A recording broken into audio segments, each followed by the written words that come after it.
It's not fun, but we have to do it, ladies and gentlemen. There are a considerable amount of injuries that we are going to have to look into this week and make some adjustments with some players I thought were actually going to be playing.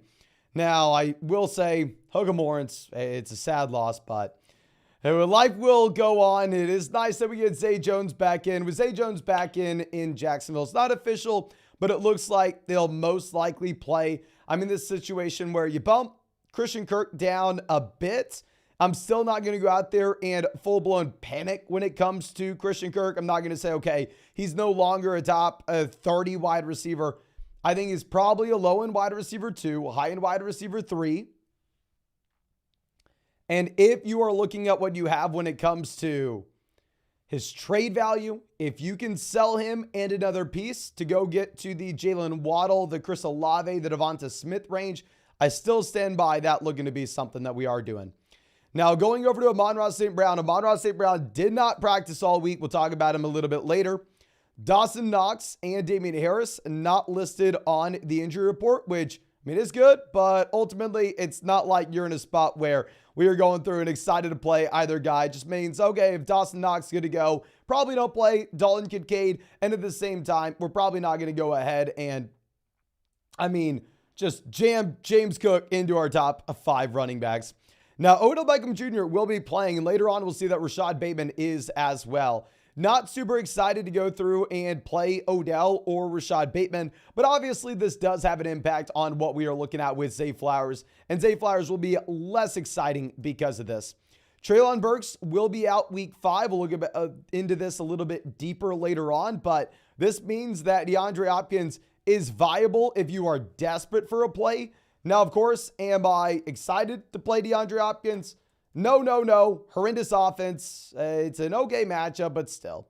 Now, Saquon Barkley still listed as questionable. We'll look into this a little bit deeper on as well. But with Barkley, this is a running back that practiced for 3 days last week. This is a running back that got pretty much every practice in this week. Now, yes, in a limited capacity, but still, I'm going to assume that Saquon Barkley will be good to go against Miami, and we will be playing him, of course, if he is good. Now, Kenny Pickett, this is a surprise to me. I mean, as soon as that injury happened, I thought, oh, okay, well, I believe the Steelers have a week 6 bye, so looks like they probably won't risk it. Looks like they'll probably not play him week 5, and instead we'll get Mitchell Trubisky. Well, Kenny Pickett, no longer on the injury report. Kenny Pickett will be playing this weekend. George Pickens was someone that I thought was not going to be startable, even with no Deontay Johnson. But now that you have no Deontay and no Freiermuth, and you have Kenny Pickett in there, George Pickens is playable as a low-end wide receiver 2, high-end wide receiver 3. Now, Rashad Bateman not playing, as we discussed. This really only has that impact for Zay Flowers. Sorry, let me rephrase that. Rashad Bateman not on the injury report. Rashad Bateman is playing. Really only impacts Zay Flowers. You're not playing Bateman himself. I will say you can definitely roster Bateman. You can roster Odell just to see what happens this week. Like, I wouldn't be too surprised if tomorrow night we're making a waiver wire video and one of the top pickups is Rashad Bateman if he has some blow-up game. I'm not the biggest Rashad Bateman fanboy by any means, but still, I think it would be just a player that you can roster, see if he does anything this weekend. Now, Cooper Kupp not expected to have any specific limitations. I did rank Puka ahead of Cooper Kupp this week. We have both as must-start wide receivers, however. We have both as low-end wide receiver 1s, high-end wide receiver 2s. And if you are not going to be playing Cooper Kupp, you better have a loaded team, ladies and gentlemen. Cooper Kupp should be in your starting lineup, even if it's a toughish matchup. Amon-Ra St. Brown listed as doubtful. Amon-Ra St. Brown most likely is not going to be playing this week. Talk about him a little bit later on, but the main question is, does he play next?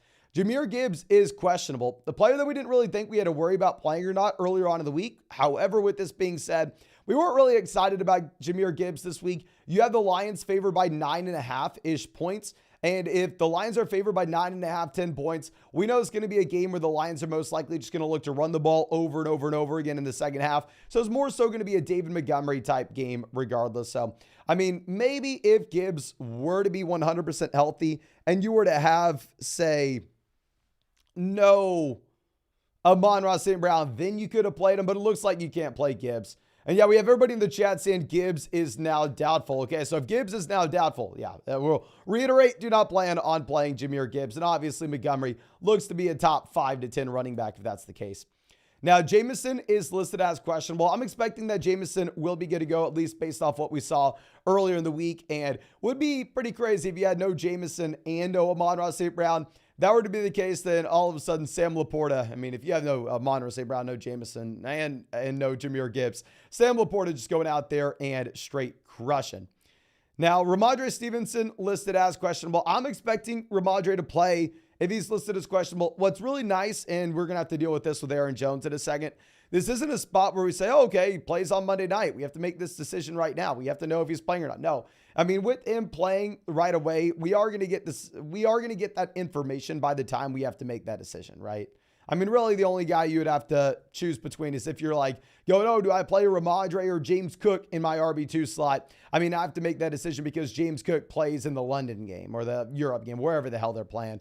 But honestly, I mean, in that case, I'd still play James Cook. I'd still play ETN anyway. So we're going to get to know if Ramondre Stevenson's going to play or not by the time you have to make that call. Now, Derek Carr listed as questionable. Sounds like Derek Carr will most likely play. I mean, if he played last week, he's going to play this week. You look at his underdog pick'em. I mean, it's live right now. And if a player has an underdog pick'em up, you can assume that they are playing. Javonte expected to be listed as questionable, which is a little bit of a surprise. I mean, I thought that Javonte, at least from what I heard, was going to be missing some time. And I thought Jaleel was going to be a running back that you got at least a few pickups from, but still, nonetheless, I mean, if you're going to be looking at what we have in terms of submitting a starting lineup, doesn't matter if Javonte plays or not. Do you want to play Javonte? Do you want to play P. Ryan? Do you want to play Jaleel? Probably don't want to play anybody here, right? Especially with the tough matchup.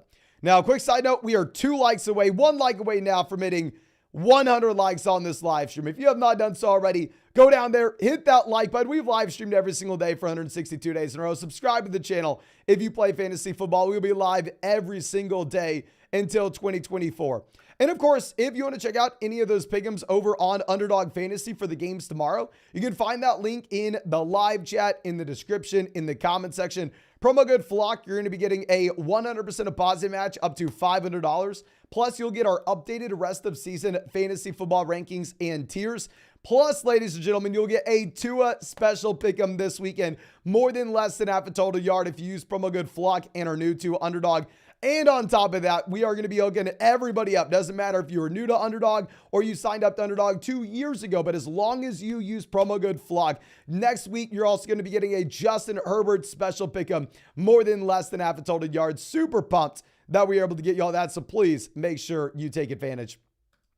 Now, let's pull this back up. And our next piece of news, you have Elijah Mitchell getting ruled out now. Yeah, on the surface, it doesn't really have a big impact. You go, okay, great news, Mason. I guess I play CMC. Thanks for the help. Of course, we all know we're playing CMC. But I mean, maybe Deebo Samuel gets a bump if they use him a little bit more as a rusher. Now, Jimmy G will be playing week 5.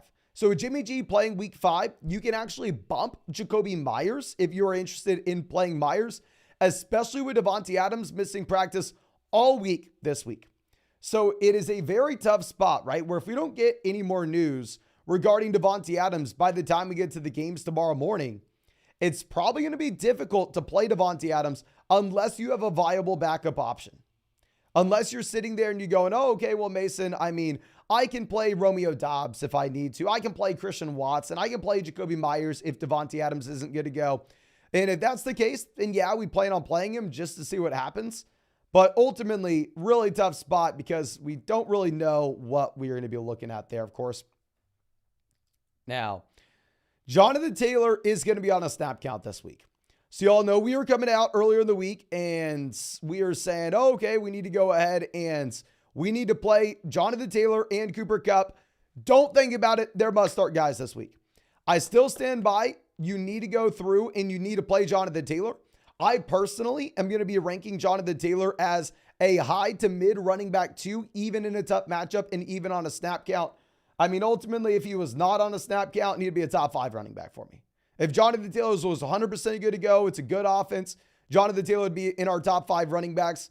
Do I rank him there initially? No, I do not. We probably rank him as a mid RB2. That's someone that you're still excited about. You just lower your expectations a bit. But ultimately, someone that we are playing. Now, T. Higgins won't be playing week 5. In reality, probably not too pumped to play T. Higgins anyway with the Joe Burrow injury. But yeah, T. Higgins will not be playing.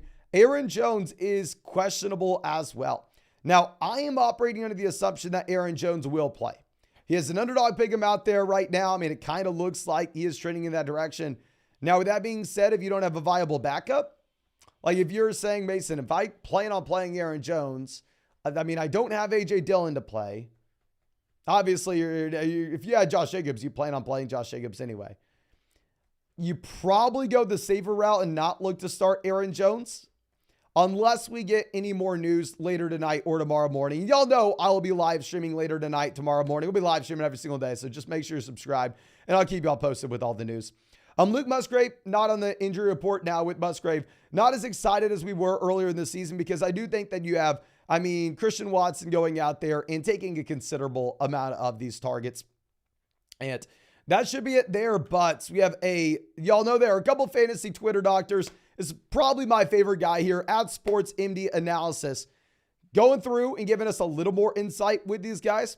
So Cooper Kupp, average timeline would have been 2 weeks ago. At this point, data favors near full strength without a workload limit. Remember all the fantasy doctors on YouTube? Y'all know there are a million of them screaming at you that Cooper Kupp was blah, blah, blah. No. Cooper Kupp's good to go. Play Cooper Kupp. Joe Burrow looks like he's improving. Based off these reports, I don't know. I'm still operating under the assumption you do not start Joe Burrow until we see otherwise. Once Burrow goes out there and once Burrow performs, then at that point you put him in. But obviously, it doesn't really matter at the end of the day when you will have Jamar Chase as a must-start player. So Texans offensive line, we have multiple players returning. Obviously, big-time name here. And maybe we can bump Stroud and Dameon Pierce. Treylon Burks looks like, obviously, we already know he's missing this week, but possibly can get back at practice next week. Derek Carr played week 4, but clearly limited. AC sprains stable, tend to improve quickly. Data projects progress week 5. Return to 100% week 6, 7. Expect target depth to rise. This is something that we talked about. Remember, Alvin Kamara seeing 13 targets this past week. For a whopping 33 receiving yards. Is mainly a function of Derek Carr's shoulder injury, not the offense. Kyron Williams, good to go. Play Kyron Williams even in a tough matchup. Kenny Pickett will be playing. Honestly, he played George Pickens. We already talked about this. Deebo Samuel looks like he'll return near to 100%. And like we said, with no Elijah Mitchell, you possibly want to be giving a bump to Deebo anyway. Now, here's the report that he has with Aaron Jones. Aaron Jones, to be determined. Lean towards playing. First week back for older running back. Week 4 equals fewer touches. Second week, return to pre-earned injury workload. Now, with this being said, if you don't have a backup play and you're like, Mason, man, I don't have a backup play if Aaron Jones is not good to go. Do I play Aaron Jones or James Cook? You don't ever think it. You just play James Cook. You get some guaranteed touches. Now, where it gets difficult is like, okay, Mason, I don't have a backup play if Aaron Jones isn't good to go. Do I play Zach Moss in a committee with Jonathan Taylor? Or do I roll the dice with Aaron Jones? In that instance, you probably roll the dice with Aaron Jones, right? Obviously, there are other factors. How good is your team? Did you have DJ Moore? Did you have Justin Fields on Thursday night? Did you go up against those players? And what kind of risk tolerance do we need? Okay. And Packers, Christian Watson, wide receivers with this profile. Injury follow 60, 80, 100% progression. Week 5 is 80% by the data. Now, Bengals, T. Higgins is sitting. We already know that. Devontae Adams, to be determined, 55% chance of playing. Most AC sprains, 1 game missed, but Adams has a history of playing through. Going back to what we were talking about previously, about him playing on Monday night, so it puts us in a little bit of an awkward spot. Do we roll the dice? Do we just take a safe option earlier in the week? I think it does really depend on your specific situation. Now, Jahmyr Gibbs, this data is a little bit old. Looks like Gibbs is going to be doubtful. You don't play Gibbs regardless. Breece Hall, workload limits off now. Data projects to be rapidly improving week 6 through 12. Breece Hall looks to be a must-start running back based off matchup, but it still most likely is going to be a very bad offense for the rest of the season. Don't think that Zach Wilson has just magically figured it out. Now, Amon-Ra St. Brown likely out. Timeline suggests hernia, can play through, but high aggravation risk. If no practice next week, we'll consider surgery, 3 to 4 week average return. So hopefully we get clarity on this soon. Hopefully he doesn't miss that amount of time, but we'll see. Saquon Barkley to be determined. Data projects 60% chance to play with efficiency plus workload dips. If Barkley plays, I play Saquon Barkley, but I'm a caveman. And I think that should be it. Please let me know in the live chat if y'all have any questions about injuries. Of course, I'll be live later tonight. We'll be getting into some underdog drafts later tonight, and I'll be answering all your questions as well. In terms of start sits and the whole 9 yards, we're 1 like away from hitting 200 likes on this live stream. Hit that like button. And it looks like we don't have too many people down in the chat asking about any individual players. So I think that should be it, of course. Thank you. Really appreciate you. Hit that like, subscribe. And if you want to check out any of those pick'ems over on Underdog Fantasy, some of my favorites, just pointing out one real quick, will be Christian Watson for Monday night to have more than 40 receiving yards. Maybe I'm a caveman, but I don't know. I like the line. And of course, use promo code FLOCK, get a 100% deposit match up to $500. Plus, this weekend, get a Tua special pick'em, more than less than half a total yard if you're new to Underdog Fantasy with promo code FLOCK. And it doesn't matter if you're new to Underdog Fantasy or signed up to Underdog Fantasy years ago with promo code FLOCK. Everybody's getting hooked up that use code FLOCK with Justin Herbert next week, more than less than half a total yard. Super pumped we're able to get everybody that. So yeah, thank you again. Please take advantage. Really do appreciate y'all. Really hope that you have a great Saturday. And sadly, Hook 'em Lawrence, tough day, but we'll get over it. Appreciate y'all and see you tonight.